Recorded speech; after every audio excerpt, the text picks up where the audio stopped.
ganun. Oo. Siyempre, kahit naman sinong tao. Kaya nga. Bata o matunda. Basta ganun.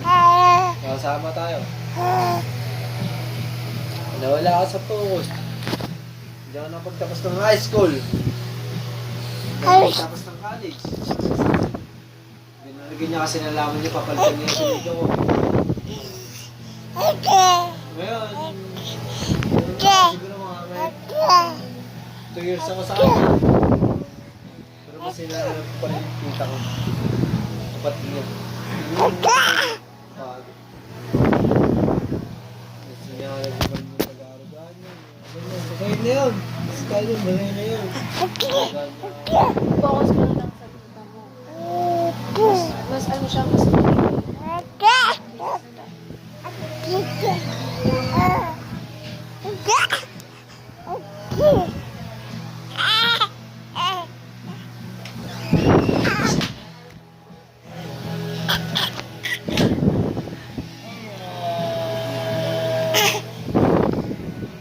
tapos si Jensen umiiyak. Yeah.